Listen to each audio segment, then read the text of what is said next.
Okay, so let's take a look at these drafts. So you're on the Lucio. This is new Lucio with the Storm League patch.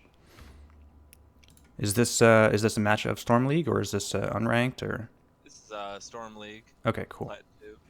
Were you I'm solo queuing, in a group? so yeah, none of these guys are in my party. Okay, solo queue. Got it.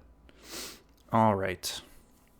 So first and foremost, tell me about why you chose Lucio in this draft.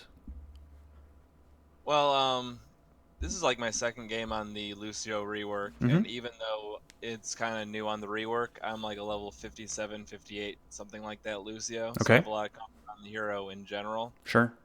I liked this hero against Garrosh, and I like it against Nazebo. Mm-hmm. Okay. I think it helps me save people from Garrosh and get people out of Nazebo's zombie trap. Sure. Yep. I also like wall riding around on this particular map. Yeah. I think it's a pretty good place to kind of zip around back and forth. Definitely. I like that. And I also like providing move speed to the Sergeant Hammer. Okay. Well, after the level 7 talent, you mean? Yeah. Cool. Yeah. Okay.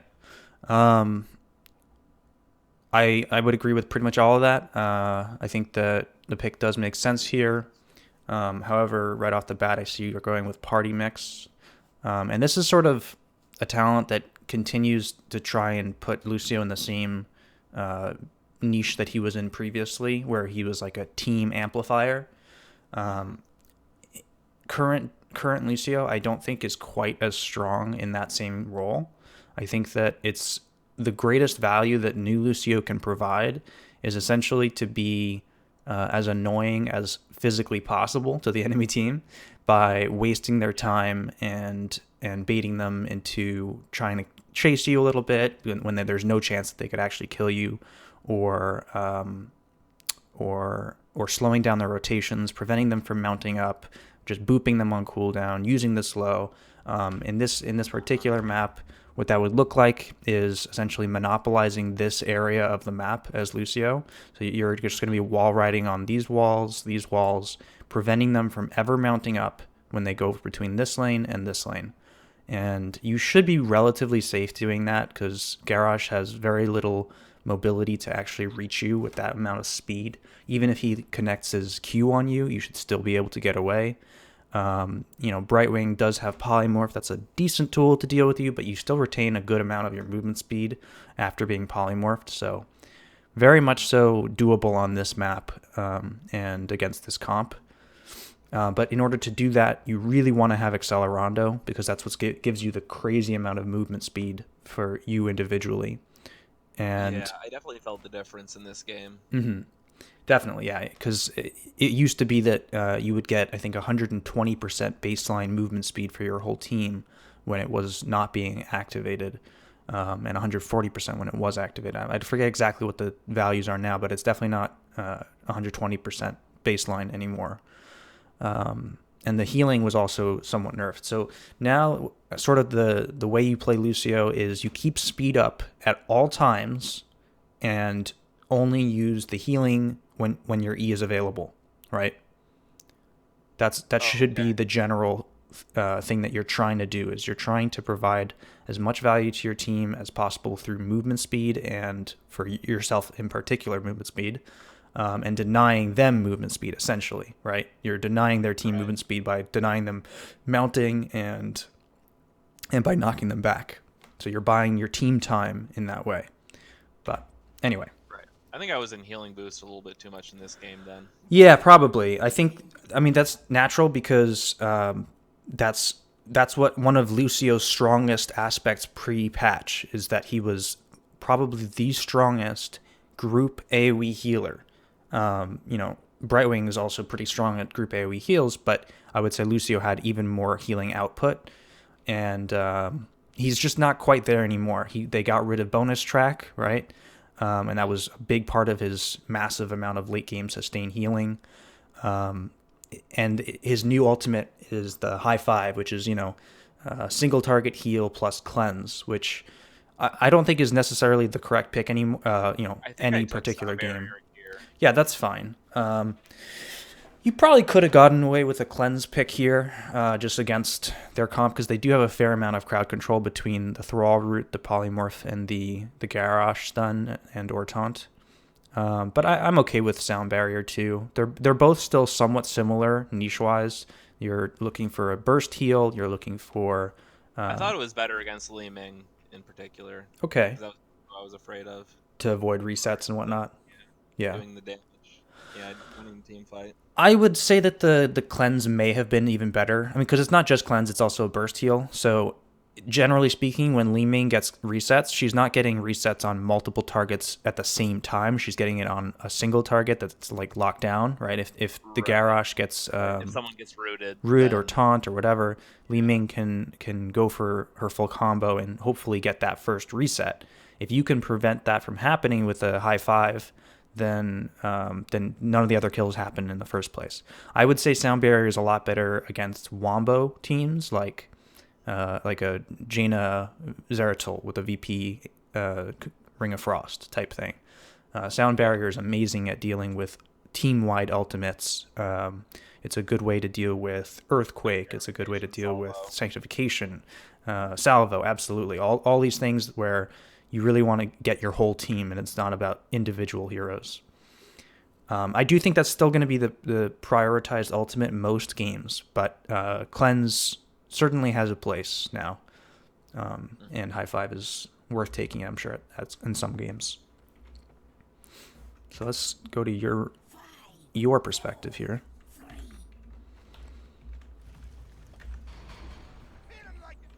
That's not right. Oh, here we go. You're on this side. Okay. Perfect. So party mix, this means you're going to want to be with your team pretty much all the time. And let's see, based on this composition, so you have Hammer in the solo lane. Okay. And Alarak going to be in the 4-man. Okay. I'm okay with this. Sergeant Hammer is a pretty strong solo laner. He might struggle a little bit into Thrall, who I'm assuming is going to be their solo laner, although it very well might be Nazebo. If I were on their team, I would want to have Nazebo in the 4-man so you can get double stacks, but let's take a look. All right, so right off the bat, I think this guy's dead. Wow. He lives. Well done. All right. So, yeah, that's pretty scary, right? They have quite a lot of lockdown. And that's your tank, right? So he barely escaped with his life. I think that, obviously this is level 1, but if you had a high 5, this guy is super safe, right? If that makes sense. Right. Just so you get an idea. Yeah, I guess the 2s don't really do much here. If there's nothing else to be doing, I have no problem with having the healing aura up. It's more just that if you can be providing any value with the speed instead, then by all means go for it. Like, for example, having speed up makes it a lot harder for them to land abilities, right? Right, like Groundbreaker. Yeah, exactly. So, okay, so here's your first usage of push-off here. That was kind of a useless one. Yeah, I think you were just kind of trying to get in position to use a boop or something, but in either case, push-off is a slippery slope. Pardon the pun. It's the problem with it is that it's a great tool for mobility and whatnot, but oftentimes heroes that have high mobility, you can accidentally, use that mobility too aggressively and get punished for it. So heroes like Genji and Zeratul, Tracer, Illidan are oftentimes heroes that find themselves in positions they don't want to be in. And this new talent, Push Off, can put you in that same sort of situation. So you want to make sure that you're not doing that. And you want to try and avoid using Push Off in situations that would put you in more harm. So what I want to see Push Off for in this situation is primarily to get away. Primarily. You can use it to CC follow-up after a power slide, right? If something is going to get locked down by a power slide, it should be relatively safe for you to go aggressive. That's when you can use a push off to get the 75% slow. It's a 1 second duration, 75% slow. It's pretty severe, actually. It's almost like continuing a stun. It's very powerful. There is a talent that you can get that makes it into a stun. Yeah, the half second is it 16 or At 13? 13, yeah. I don't know that this is necessarily the correct talent unless you're playing against a team that has channeling abilities. Like if you're playing against a Mephisto with the Tormented Souls alt or Zebo going Ravenous, those could be pretty useful because it's a really quick and easy way to cancel it Yeah, I was a gonna long ask you channel. about that 'cause I went all together this game. Sure, I think that's you're going for that build, right? And so I Correct. don't blame you for that. But as a general rule, I think that if you're picking Lucio, Wall, right? every time you should be taking Accelerando, pretty much exclusively. Just Okay. because if you're picking him, it should be because you're picking him for the movement speed and not for his group AoE healing. Right, that makes sense. And then There's not better options for that. at 4, this is tough because they buffed Subwoofer, and it's still a very strong ability. But I would actually only take Subwoofer now against specific heroes like Arthas. Basically, any tank or maybe like Butcher, things that have limited mobility, but that you want to keep away from your team. Though that's sort of the niche that Subwoofer's in because it's a huge knockback, but these two other talents have a lot of value, in particular when combined with Accelerando, right? So here's the idea, right? If you're going to be constantly rotating on these walls, you're going to have wall ride up permanently, practically.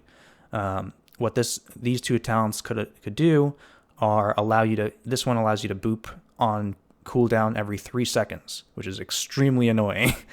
Trust me, they will hate you. I've but tried that one a couple times. it's really useful. It's really useful. It just makes it so much harder for them to catch you, and allows you to keep on dismounting them and slowing them down super hard. This one here is also decent. It's a little bit higher skill cap because it means that you have to be using your push off very effectively and not just every 20 seconds. It's you could have it up every 10 seconds. So this is it's not bad by any means, but I would say I would hesitate to use this against this team. If it's a team with low CC, then I would consider this. Okay. Yeah. I end up picking it, so. Oh, this talent for this game? Okay. Okay, fair enough. That's fine. This build's a little bit, I mean, you're going off for the that. party mix, so you're not doing Accelerando things, so it's a different usage Yeah, here. I felt like it would kind of make up for my lack of mobility slightly. Yes, sure. If you're using it as an escape, then that's fine. That's totally good. Yeah. And then on 7, if you're going for the Accelerando build, the Good Vibrations is amazing, especially combined with Off the Wall. It basically allows you to keep up your speed almost full time by granting you this shield constantly. 36 shields for 7 seconds. But it's 3 times that amount against heroes, and you're going to be booping heroes every 3 seconds. So you're getting pretty severely decent, like it protects you against poke damage essentially, right? Yeah, you cancel out like most of a right clicker. Right. But that's only if you're going for the Accelerando build. If you're not, then reverse amp is almost definitely better. I went Sampus. Yeah, I mean it used to be an ultimate. Let's be fair. I really like it now. Yeah, no, it's definitely like good. A pickable talent, like. Absolutely. You just pretty much go with the wall ride thing. Mm-hmm. Yeah. And okay, did you end up going for the stun here, or you went all together? That's right. All together. Okay. If you're going for the Accelerando build, then the question is, if you took Supersonic, then you could go for heavy casters. But if you went for the off the wall, then you probably want to have Slip. Okay. Right. And then on Soup, where'd you go? 16.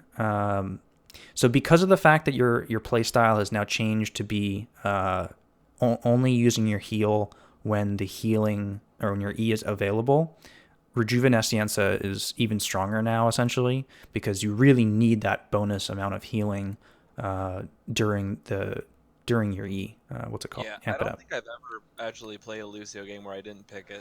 Yeah, I think that if your team doesn't need more sustained healing, I would consider up the frequency, because this essentially amplifies how annoying you can be with Accelerando. It actually Was increases. that the auto attack talent? Yeah, it increases your attack range by 2.2, which is pretty insane, actually. That's actually pretty crazy. It is. It's pretty crazy, and it also reduces the cooldown of Amp It Up, so that it, in its own way, can increase your healing output, but it's going to be more of a drain on mana, typically. Yeah, and I felt like new Lucio actually has more mana problems than old Lucio does. He does, especially if you take High Five. High Five is pretty severe in terms of mana cost. It's half the mana of Sound Barrier, but it's a 15-second Yeah, you cooldown can use it all per the time. ally. So yeah, if you're trying to cleanse multiple people in short periods of time, it's like you're using an ultimate every 15 seconds or whatever. Anyhow, yeah, so between these two talents, generally speaking, I'm going to say Rejuvenescencia is still the way. But up the frequency, if your team basically isn't taking too much poke damage, if they don't have heroes that do solid poke damage, then up the frequency I would say is pretty nice. Okay. And then at 20, this one, so I'm assuming because of the build you're probably going to go for House Party. Yeah, I went House Party. Yeah, that's fine. And if you're going for the Accelerando build, then I would say it comes down to either Bossa Nova or Summer Anthem, I think. Those are the two probable choices. What about the aggressive high five? Is that ever good? I don't want to say never, but I don't think You haven't seen it yet? I haven't seen anybody take it, and I don't think that it's necessary. Let's I mean, take a look. Summer Anthem seems pretty crazy. Increase the duration of Amp It Up by 1 second. So it does increase some of your healing output passively. Reduces all healing. It's not terrible. It's a tough call. Yeah. I'm Kind of trying to waiting think. for Hot Slogs to give me some more data. Yeah, I think the data will definitely help make better choices. I think that Summer Anthem is a pretty solid level 20 talent, because it essentially negates the one weakness of Lucio, especially if you're going Sound Barrier, which is that targets can die before the Sound Barrier goes off, right? So if something's in a lot of trouble, you can immediately press the Summer Anthem, which makes them unkillable for 1.5 seconds, followed by the Sound Barrier. So you get a perfect Sound Barrier pretty much every time on somebody that's 1 HP.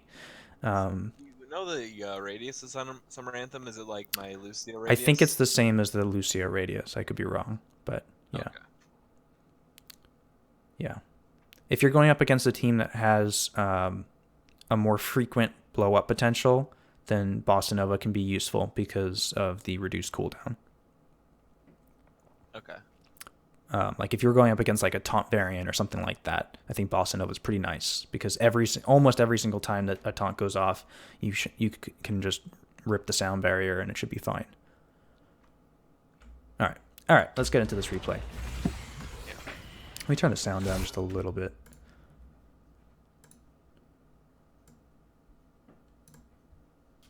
All right.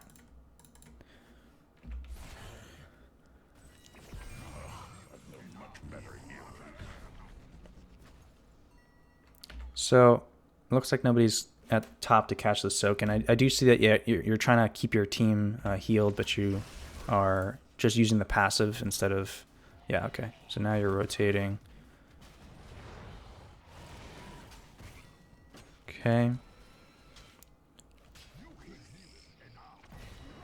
So they're not showing. Okay, so they're doing a bottom gank right now. So 3 people bottom gank. This means that you guys could definitely go for this kill up here. And you really need a damage with you. Let's see. It looks like, where did Alarak? Okay, he's tapping, I guess. Yeah, he's getting a sip. If you have 1 damage with you, this guy's dead. Because you have movement speed, Who's that with me? power slide. I mean, he can still die. If you guys play it right, even with just these 2 heroes, he can still die. Yeah, I like use my D to slide into him. Yeah, what you will have to do is continue to body block and auto attack as much as possible. You need to have the slide connect, followed by a push back from face melt, followed by a boop, followed by a push off, etc., etc., etc. But it's enough, right? You guys should be able to catch him by the time he's here, and keep pushing him back to like here. and then just slowly whittle him down with auto attacks.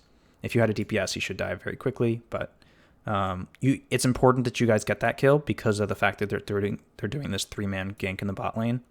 It's likely this guy's dead, so you have to get value elsewhere, and rotating to the bot lane is just not going to cut it as far as value. That just puts them ahead.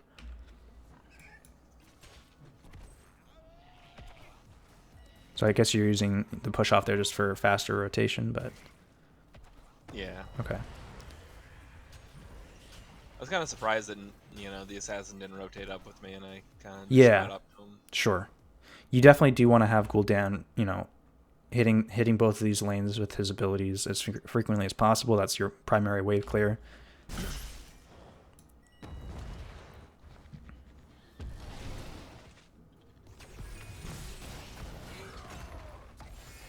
Okay.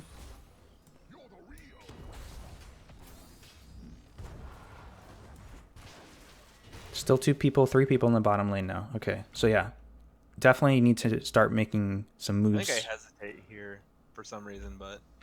Okay, so you sort of stick around here. The next wave is going to crash mid. Gul'dan definitely should stick around mid. You can either rotate to try and help because you guys are relatively close. You could go for a counter gank. They're pretty pushed out. Or you could just continue to be ahead on the top end of the map. Did Sergeant Hammer die at that last time? He didn't die. I think Hammer got out there. That's impressive. He was about to get stunned by the Garrosh right there. Yeah, I think he learned from his first time. ETC, on the other hand, is unbelievably lucky. Fantastic save. Really nice. Very impressive. If you had rotated a little sooner, it probably wouldn't have been as much of an issue there, but you arrived in time to save the day.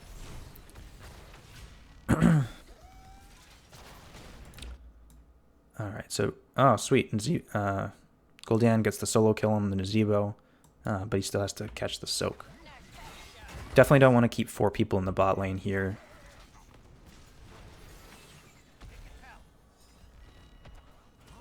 Alright.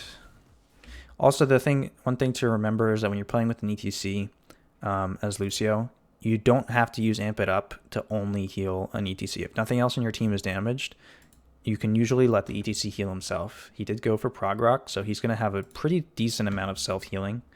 So once again, if you can be providing value by having speed up instead, keep doing that. Right, yeah, that makes sense. See, I'd much rather have seen you use your Amp It Up for the Gul'dan than for the ETC here. Right, he doesn't need it at all. To be fair, it looks like Gul'dan's good. Yeah, he went Life Drain talent, didn't he? Did he? Yep, Health Funnel. Okay. Okay, that's interesting.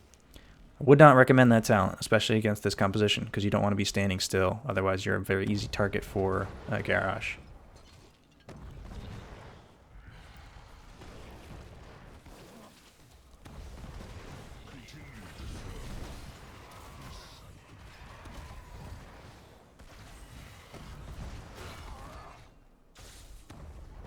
So yeah, definitely, one of the things I'm noticing is that you're not really taking any advantage of the walls.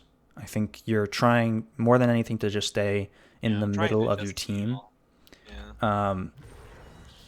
And I think you could be doing more if you had more walls to play off of, essentially. Okay, this is a great chase down here. Yeah, it was like the first time I used D for something useful.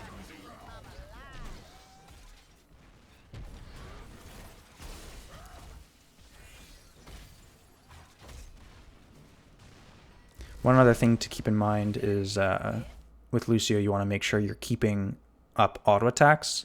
It seems small because the numbers aren't very large, but he's doing 3 shots.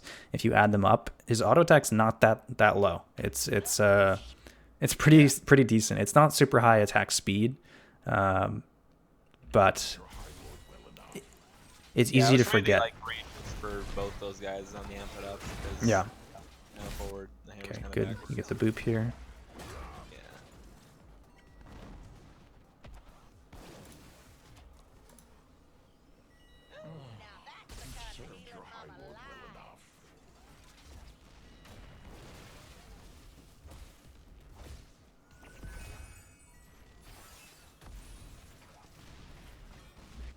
So in this lane, yeah, so you have a 1-1-3 split now.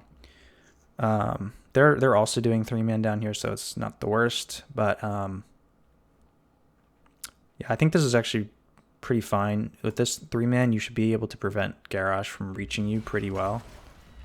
You have basically 3 different knockbacks, right? You have Alarak with push, you have boop, and you have the concussive blast.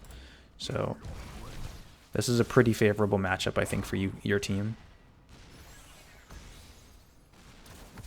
Yeah, now the hammer's hovering, so I like that. Oh yeah. And so yeah, anytime that a Q connects, that's the cue to use one of the knockbacks. Really good.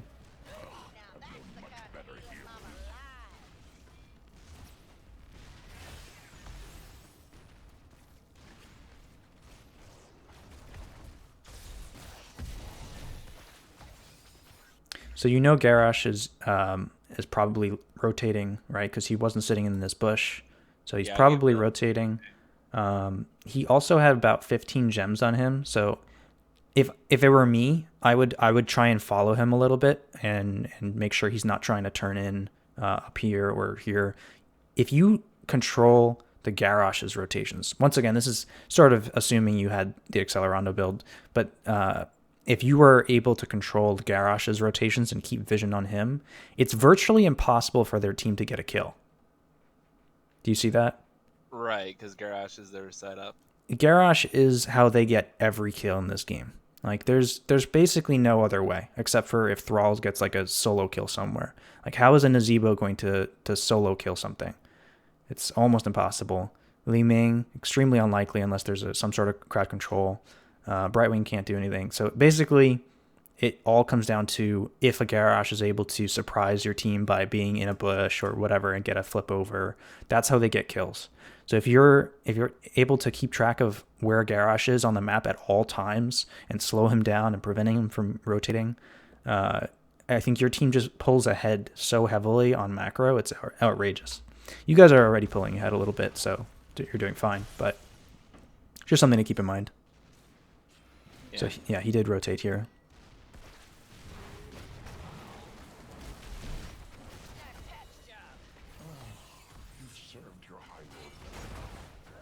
Ah, the boot missed, unfortunate.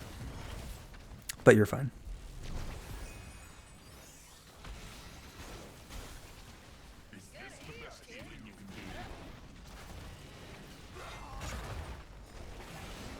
You got a boop? Don't need it, okay. Chunk. That's a big orb. Alright, we got the healing. Unfortunately, Alarak left to get the tap right at that moment. Yeah, hate to see it. Ooh, rip. He was trying to go for the wall lightning there. Unfortunate. That's a double kill. Yeah. Kind of ran up to try to help. And yeah, I mean, he was tanking turrets. Can't save that. And if I'm not mistaken, this is an orb build Li Ming. Or no? Oh, wow. Surprising. Okay. I feel like I've been seeing the orbs thrown out very frequently, but it's not. Yeah. It's charge blast. After that last buff, I've been seeing a lot of that. Ah, that's right. That's right. Yeah. And then Seeker, I guess it makes sense against a hammer, but I don't know. I'm a huge fan of Calamity. If you're picking Li Ming and not having Calamity, I think it's probably not such a good idea. But okay. Yeah, for sure. The one exception to that is on Battlefield of Eternity, where I think that you could go for this type of build, a Seeker build. Is that just to raise the Immortal? Yeah. If you basically don't want to fight on that map and you just want to win the objective, then Seeker Charge Blast is pretty strong with Fireflies. Alright, so you guys get the first turn-in of the game. You're getting a lot of push value on the bottom side of the map. So once again, what's the best thing that you could possibly be doing right now? Probably join my teammate's bottom. Does Lucio push hard? Nope. Nope. So what's the best thing you could possibly be doing?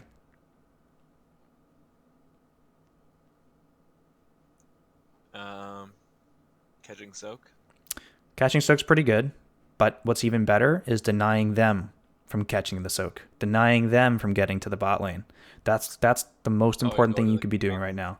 So you see Thrall wants to leave this lane and ideally head to the bottom lane.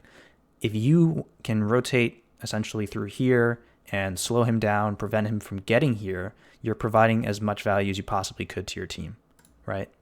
And you have to constantly be thinking about that. With new Lucio, you have to be thinking about not how can I provide my team with value, but how can I negate value from the enemy team, okay? Right. Yeah, I'm excited to try this movement speed Lucio because I've definitely felt slow with this build. So you're rotating a bit too safe here. You just saw Leeming at 40% life right here, and he definitely wants to go this way. Let's turn off the vision for a second. Where's Yeah. So both of these targets are viable targets. Like if you'd come across earlier, you could have gone for the Thrall. But in this situation, right now, the Alarak would probably follow up and we. Absolutely, this guy's dead on my screen, right? And this just comes down to knowing that they have to get to the bottom lane. So this is the rotation that they're going to take to get there as fast as possible, and this gives you kill opportunities. Okay. Yeah. Now you also have this push under the fort, so you can charge past, and I would recommend you guys to really heavily. You have the speed, you have a power slide, you do have a hammer, so you can't chase too far, but I think this is very, very killable, even if you are outside of hammer's range. Having the Alarak and the Lucio auto attacks and the power slide and whatnot is enough to get a kill, especially on a target that's damaged like this. So I'd like to see you guys run this guy down. You need to be communicating with your team by pinging this guy and using your amp it up for speed in this scenario, because that communicates to your team, hey, chase this target, we have speed, and he's going to be slowed because of this talent. 20% slowed, right? Yeah, the reverse thing. Right, and this guy's dead. Yeah. Yeah, I think we just end up... So you do have that idea, but you're just a little bit late, and you also use your trait too early. Your trait doesn't hit anything, right? So you're using it purely to put yourself in a bad position, and you're not going to have it to get out of it. So this is a little bit dangerous now, because the polymorph is coming in, or the Brightwing's coming in, so you do back off. And they've arrived, and this guy's in trouble. Yeah, that's unfortunate. He's the casualty of it all. Undoubtedly. But yeah, so that's just a matter of waiting too long, right? If you had gone for the Thrall when he was over here, it was a sure kill.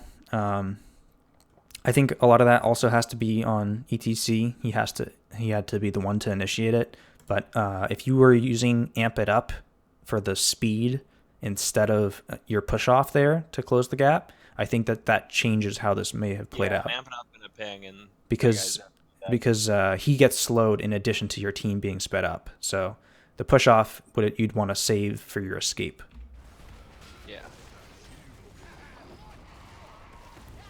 So at this point, there's no reason to use healing. I think speed is just strictly speaking better because your team is not looking to fight. So you just want to back off.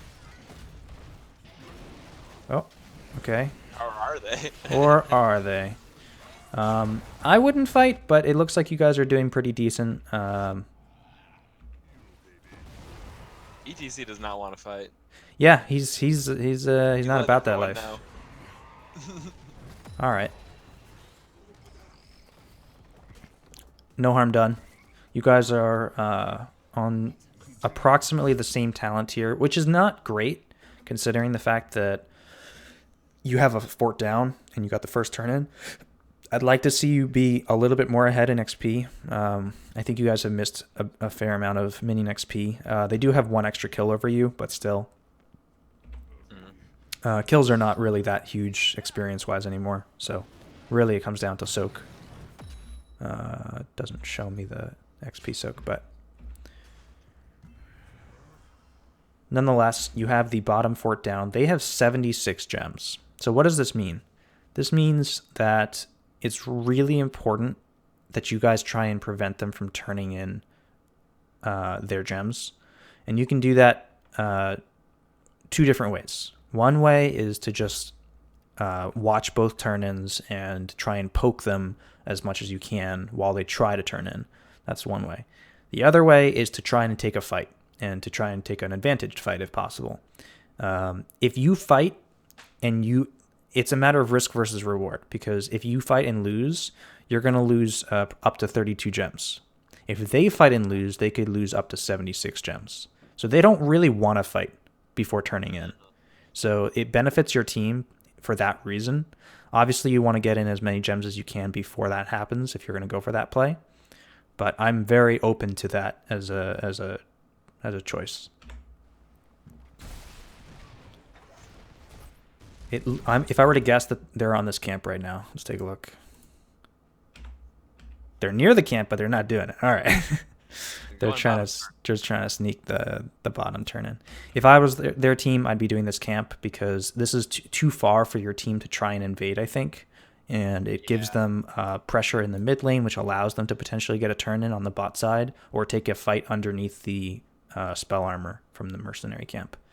As a general rule, it's really good to take mercenary camps, especially on this map, when you want to get a turn in or when you want to take a fight. Those are the sort of situations where you want to be taking a camp. And I was going to say one other thing. I forget what it was now. Oh, yeah, that's right. Especially if the enemy team doesn't have enough to turn in as of this moment, right? So in this case, your team doesn't have quite enough to turn in, almost, but not quite. So there's no reason not to take this right now. Yeah.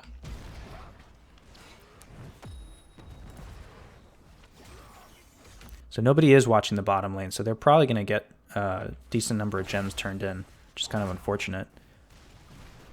Yeah, they get 26 turned in on the bottom side just now. Boop. Okay. It's a little risky. Okay. I think I tried to use you the got sound barrier interrupted. and got interrupted. Yeah. That is my demise. Ooh, big horrify. Big fear bomb though. That is a very big horrify. All right, so it turns out not terribly. It's 2 for 2. Just as a general rule, ETC power sliding aggressively so close to towers against a garage is almost never going to end up well. But in this particular scenario, it would have been much nicer to have the high five than the sound barrier, right? Because the only person that was actually in trouble was the ETC. So you were using sound barrier for one person and it ended up getting interrupted because it's got a 1 second cast time and there was a taunt, right? So the high five is instant. So you would have gotten an instant cleanse on the ETC and then you would have been the only target that gets potentially taunted. Does that make sense? Right, yeah. So, like, you would go high five in this game?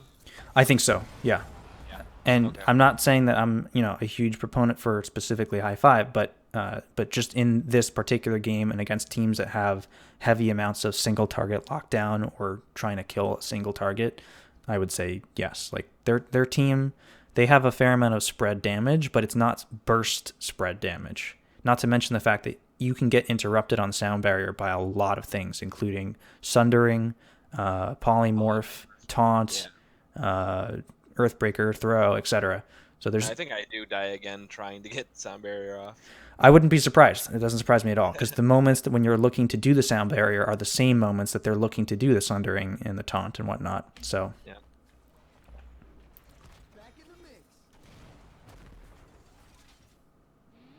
Okay. Toss away. All right. Oh, we lost one. Not sure where he died. Didn't see that.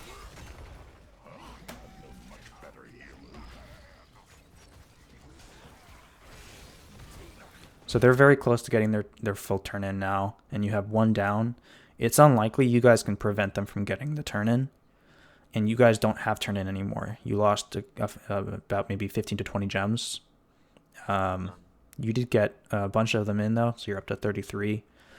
I would say that best case scenario is you guys do your camp and let them turn in. I think that's probably the safest and the best play because you have a player down, specifically it's your Gul'dan, so it's a lot of your damage. Instead of potentially risking them getting more kills right now, you just take this camp, which negates the mid lane push from the objective and allows you to get sort of an advantaged clear on the other lanes. And that just sort of gets rid of 50 of their gems, and they probably won't get a fort. That's sort of what that play would do.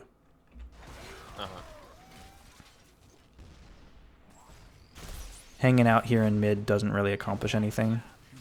Best case scenario, you don't lose a player. I doubt that you get a kill. Okay.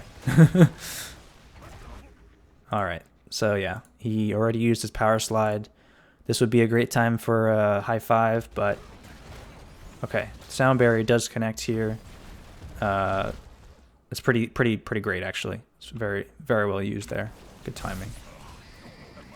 Oh baby! All right, I'm proven wrong.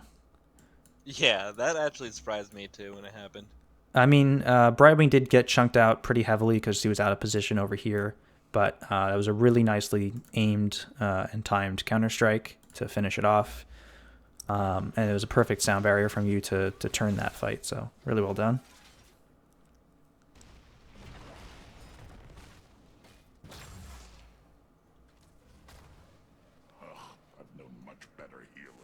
They are turning in, so you're going to want to stop that. Yep. Yeah, I think I end up pinging it out here. Mm-hmm. Or ETC does. You can chase this, I think. Is your team's pretty in place to try and take a fight right now. I wouldn't be opposed to it. All right, so this is the pretty good Horrify right here. I think Thrall is probably the kill target. You do have Power Slide.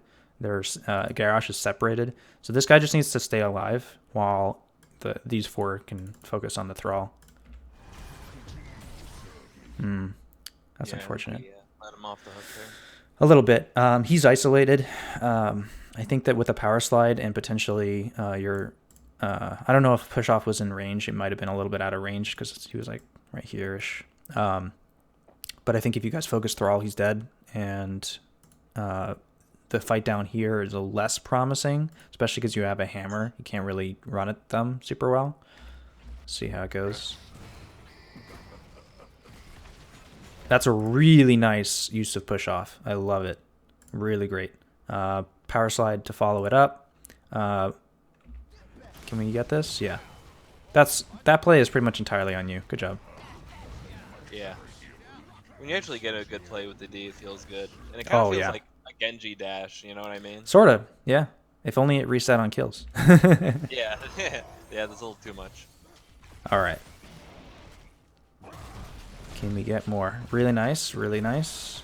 Unfortunately, you used both of your, or you used your boop, so you can't interrupt this. ETC should be able to get it with a face melt though, so I think you're okay. You don't have sound barrier just yet, and taunt is down, so we're fine. Did he just use it, I think? Yeah. Yeah, there's the boop. There's no fort here. You guys could absolutely run him down. So one of the things to remember with Lucio's speed is if you're ever in a place on the map where the enemy team has a long way to travel before they get to safety, right? Oops. It's not a bad thing to take fights in those positions because you can use the movement speed to get your team into a favorable position where you can always chase and they can't always run. Excuse me. So, like this hero can't stay in the fight. He's too low. Brightwing's also in a dangerous position. If he gets power slid, he's dead. Or Alarak pulled. Excuse me.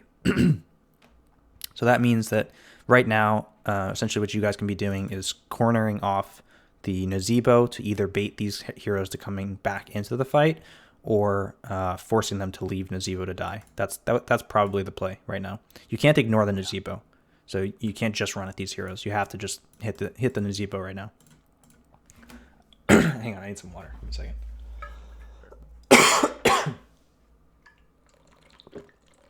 I actually didn't see the Sergeant Hammer wrapping around on this fight. Ah, that's right. I didn't even mention that.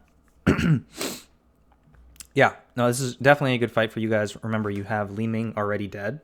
So this is going to be an advantage fight no matter what, even though you don't have Gul'dan with you. And add on top of that, you guys have level 13 advantage as well.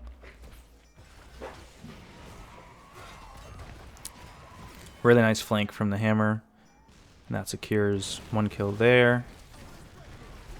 Alright, so Sound Barrier, once again, high five would have been better here in this position, because it would have given the cleanse for the root and burst healing on a single target instead of... I could also like high five to him and then high five to ETC to get You could, myself as an escape. out of- I mean, you have your trade up, so you could just walk to this wall and use push off to get away, so you're not no trouble whatsoever, but... Yeah, I do have options. And once again, mana conservation is going to be a big deal. Anyway, so you got 2 kills. And with that, that should secure the turn-in. So it looks like you're going aggressive. You used push off aggressively. Yeah, this is kind of just a That's waste okay. here. It's not, I have no issue with doing this. Trading with Lucio is almost never bad right now, unless you die, of course. Because you've got your own passive source of healing, and you're just wasting the enemy's time, essentially. Yeah.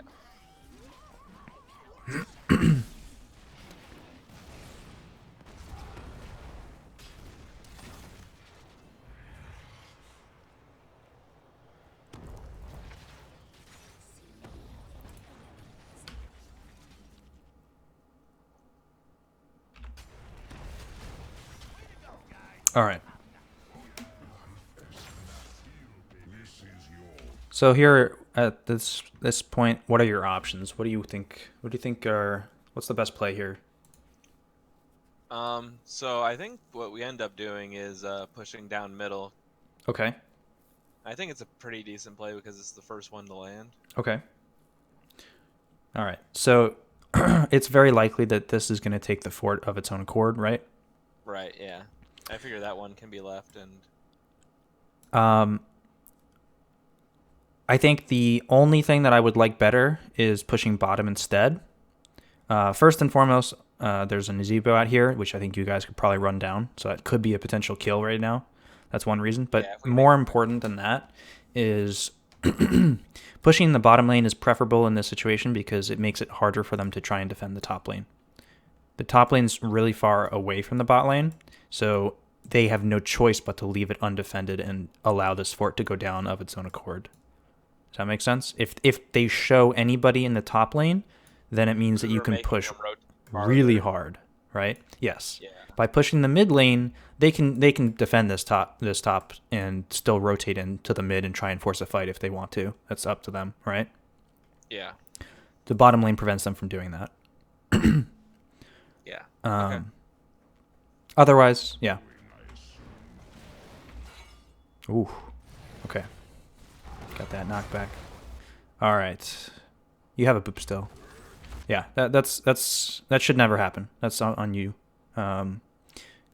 This is once again the only way that they get kills is by having this garage get those throws in, and you have so many knockbacks. You have 1, 2, 3, 4, 4 different knockbacks plus stuns and whatnot.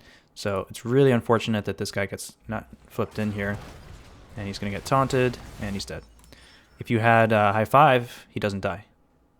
Just want to keep on pointing this out because it's very important that you understand where that talent could get a lot of value, and specifically into heroes with high amounts of crowd control and single target kill potential. That's where it is. Yeah, Sound Barrier is a hell of a cooldown too. It does indeed. So, so yeah, this turns out unfavorably for you guys. Obviously, this makes it harder to push. I think at this point, there's no point sticking around mid. I think just rotating topside now to secure this top fort and maybe get a little bit of damage to the top wall while they're defending the bot lane, because this is pretty much full health. They have to deal with this. Otherwise, it not only gets the wall, but maybe even some keep damage. So that's why it's very safe for you guys to come up here, because if they chase you, they're giving up stuff down here.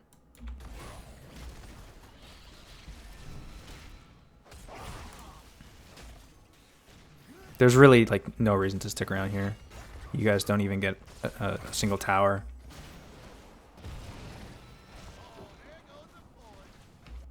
All right. So yeah, Nazeebo's clearing. Fort gets taken of its own accord. I do think that if you guys rotated up here, you could get some of the top wall, though. Time is of the essence, though, right? Yeah. I mean, just on its own, it's going to get a lot, looks like. It'll get some, Yeah. but they're here now. Defending, yeah. You guys would have had first rotation, because they had to finish clearing here, and they had to clear bot. Bottom. I don't know. So you guys go bot afterwards because they go to top. That's okay, too. It's just a little late because your thing's already dead. You can get a little bit of push, but as long as Garrosh is showing, I think you're okay. As soon as he's gone for like a few seconds, it's time to leave. And, okay, so Gul'dan's here, actually. This is actually a fantastic position for Gul'dan, because he can get a Horrify that just they would never expect. In this situation, the priority target is the Li Ming. If he can land even a single target Horrify on a Li Ming, it'd be so good for your team. If you can knock the Li Ming into your team. Knock it into the Alarak and everybody. It doesn't even look like it's necessary. That up. Beautiful. All right. So he doesn't even need to use his Horrify, but you can use it for these two targets. You could drop a Horrify right here. And, oh, yeah. Please, Horrify. Oh. A knockback. Okay. He does do it. It's a little bit late. And it's, oh, yes, it runs the right way. Cool. Yeah, Fantastic. it could have been. It was kind of down the middle there.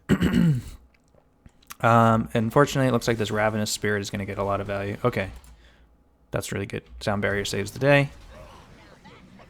Fantastic. Once again, though, you're using Sound Barrier for a single target, right? Yeah. I mean, that was a good Sound Barrier. Don't get me wrong. But I'm just pointing out every single time you've used Sound Barrier has been for a single target instead of the whole group. Yeah, and most situations, the high five would have saved it. Mm-hmm.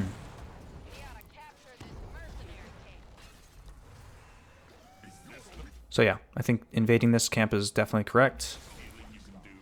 You could probably leave Hammer to push the wall while the rest of you take this. After you take the wall, you take the camp, you push with the camp, you get this wall guaranteed.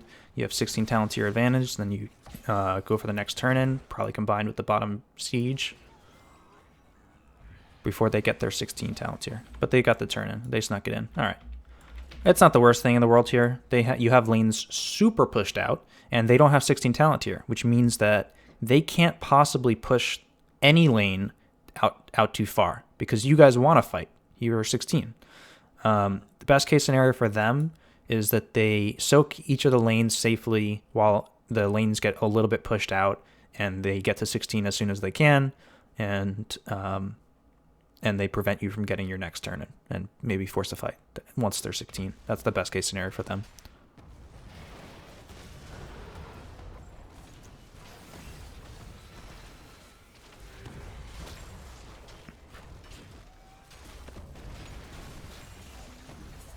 So even though they're the ones that got the turn in, it looks like you guys are the ones that are still pushing.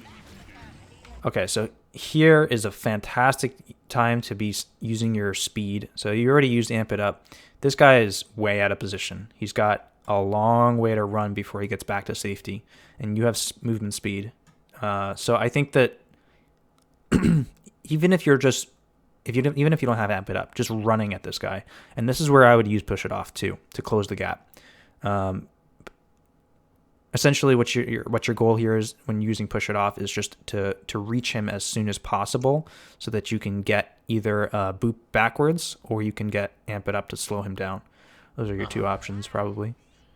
Yeah, you guys have the right idea, but he gets caught. Okay, Alarak has the telekinesis idea. Perfect. Really nice. Really nice. Really nice. And you get a boot backwards. The power slide misses, unfortunately, but he should still be dead.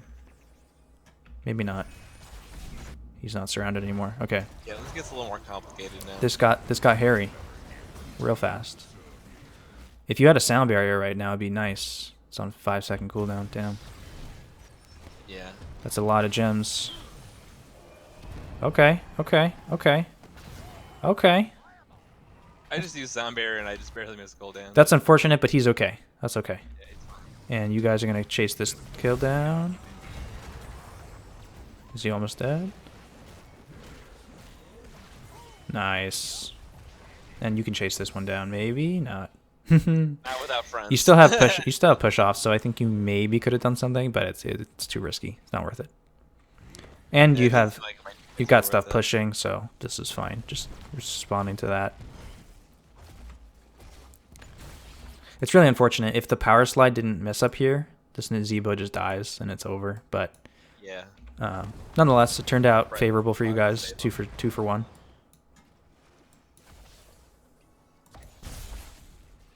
And with that objective turn in, they get 2 walls. Yeah. The question is, do you guys have turn in? No, but you don't have turn in because you lost 25 gems over here. Oh no, he's dead. Alright, that was a smart gank.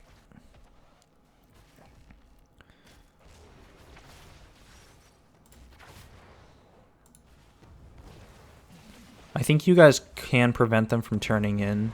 They don't have all of their heroes just yet. One of them just spawned. You guys potentially could get a pick. At this point, it's starting to get iffy, though. Alright. Oh, no. That's the part that's iffy. Yeah. You know what would have been really nice right now? A high five? I had a feeling. Yeah, something like that. Sound barrier is kind of good, though. Sound barrier is good, but once again, it's just for the single hero. It doesn't really do much for these 3 heroes. It was mainly just for this guy, and what's more important than anything was the cleanse. He ended up cleansing himself. He used Counter-Strike, so I guess it would have been a little bit redundant, so it's not a problem. But if he didn't have that sound, or if he didn't have the Counter-Strike, then it's unclear if sound barrier even would have saved him, because he would have gotten stunned by the Groundbreaker, and then he's just pretty screwed. Nonetheless, really good here. Gul'dan lands a money Horrify. This guy's on the point with his Horrifies. Doesn't get the kill, unfortunately, but big slide here. Okay. Once again, this is still a 4 versus 5. Just something to point out. Nonetheless, easy double kill. Really nice. I don't think you guys need to chase right now. There's not much to chase. I think they don't have to turn in at all. So I think the best play right now is... What do you think? How many people are dead? Boss? 2 people. But it's very important who is dead. These 2 heroes. Thrall and Garrosh? Yeah. Why is it important that these are the 2 heroes that are dead? They're kind of their front line and their kill setup. Definitely. If they don't have either of these heroes, it's physically impossible for them to contest you on the boss. First of all, because they don't have Emerald Wind. That's one reason. But second of all, there's just no way that a Li Ming or a Nazebo can waltz in here and sit on a point. So if you have, anything sitting in this bush, probably Alarak or whatever, and the rest of you are taking this boss, anything that comes to check you gets destroyed by Alarak, and you guys can chase it down. So you get more kills for free. But it's just a free boss at this point. It's a 45-second death timer. There's no gems to turn in. Their camp is not available to be taken. So I definitely think going for the boss play here is correct. And then as soon as you finish the boss, it gives you some time to finish getting their gems, get the next turn in. I don't think you need to be greedy and wait to cap the boss to try and time it with a turn in. Obviously it's the optimal play, but it's not necessary. I think in this situation, your main goal is to get to level 20 first and get the next turn in and try and end the game with that turn in most likely. Because I think you can get like triple keep off of the next turn in, not to mention with a 20 talent to your advantage, you should be able to get kills. And if you get kills, you win the game. So let's see what you guys go for. Somebody pings turn in. This is just a lot of wasted time here in the mid, though. Doesn't really accomplish anything. So the bot siege is pretty decent. Got some value plus the turn in. All right. So I think you guys could have gotten the boss, but nonetheless, you guys are about to grab 20, and you have a big push in the bot lane. Oh, this is fantastic. Okay. Oh God, he's dead. That should be the beginning of the end for them. Sound barrier is almost available, but once again, high five would have been really nice here. So you use your trait. Okay. Okay. Good boop. Really nice. Ooh, so close. All right, he's still dead. Triple kill. So at this point, I think you guys push all in mid. You ignore every other lane. You get the mid keep, and then the game's over. God bless you. Yeah, I believe this is the end here. This is definitely the end, but it looks like you guys are sort of pushing in multiple lanes. It's kind of not necessary, but yeah, doesn't really matter what you do at this point. You could push any lane and you win the game. You could get all the keeps, get max XP. Kappa. Yep. It's all about the stat line. Yep. Value sound barrier. Definitely.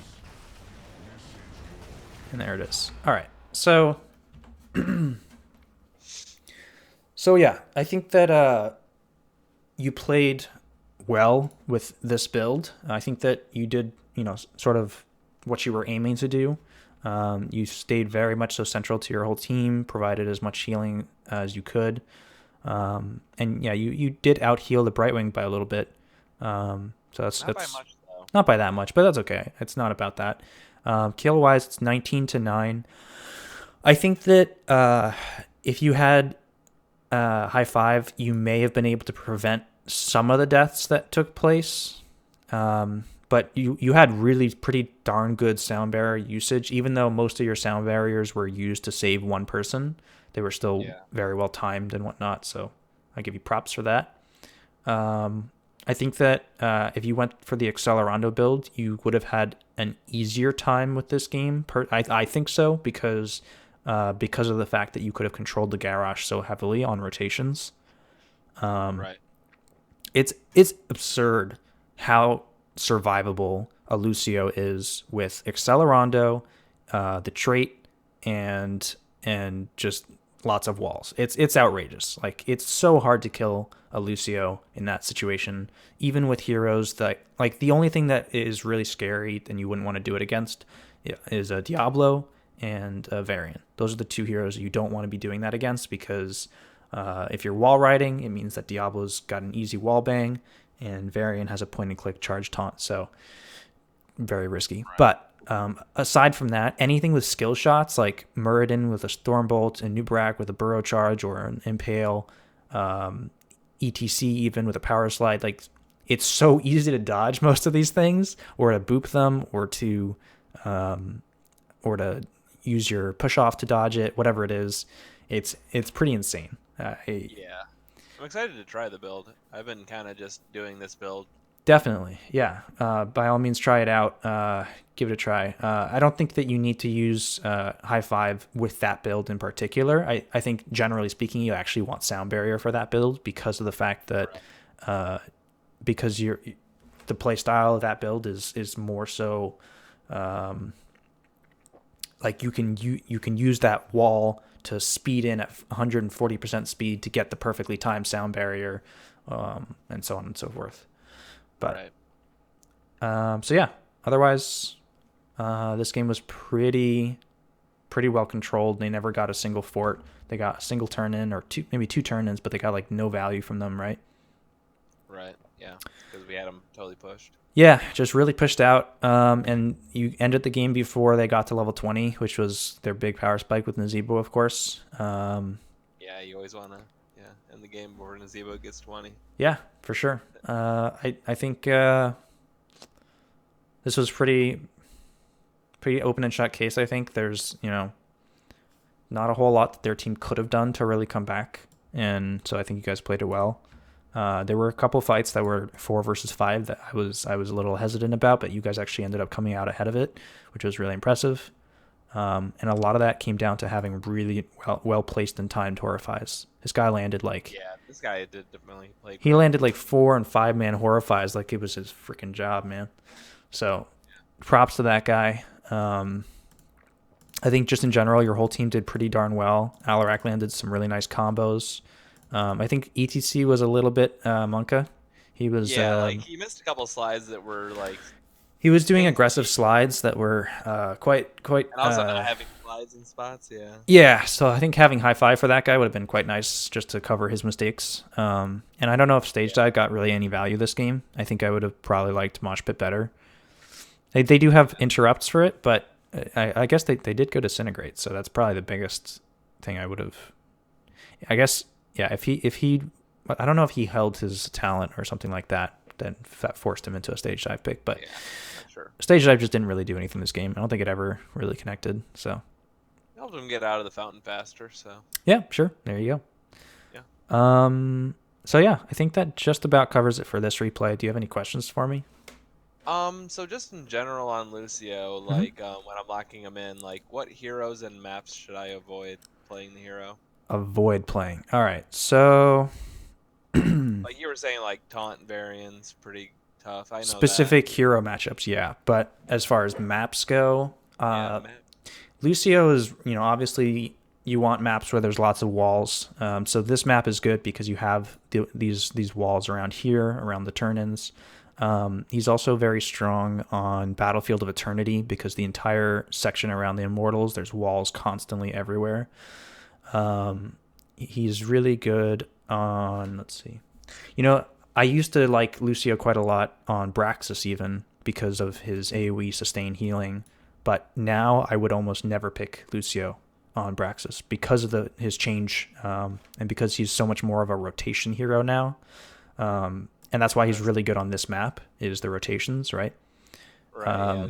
The speed to move, up and down the lanes. So basically any map where there's heavy rotations. So I would consider him... like any double soak kind of situation? Yeah. Towers of Doom, potentially. Sky Temple even potentially, because Sky Temple you do want to have vision over the rotations. There's camps in between each rotation point, and you want to make sure you're holding the vision at the top side as well. So Lucio can be very impactful on that map as well. I'm definitely missing some because I don't have it in front of me, so I'm not thinking about it. Oh, Cursed Hollow. Cursed Hollow, there's lots of walls, and that's very much a rotation map as well. So Lucio gets a lot of value on Cursed Hollow, and he's pretty good on Dragonshire, right? Dragonshire, that's another one. Yep, Yeah. Definitely. Lots of walls, lots of rotations, controlling there's the middle triangle, of Dragonshire in between the mid lane and the bot lane.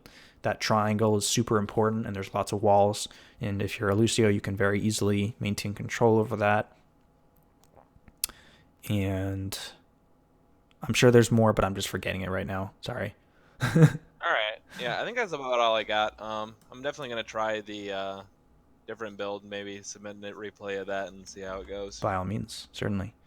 All right, thank you. Yeah, certainly. And so yeah, this I think as far as your build goes, this particular type of build, like this is the type of build I would consider on Braxis if you are gonna pick Lucio, and I would only do that if the enemy team basically only has sustained damage and no finishers. Does that make sense? Right, because you want to provide as much passive AoE healing as you can while not having to worry about a single target getting locked down or blown up. Yeah. That's when I would consider this type of build.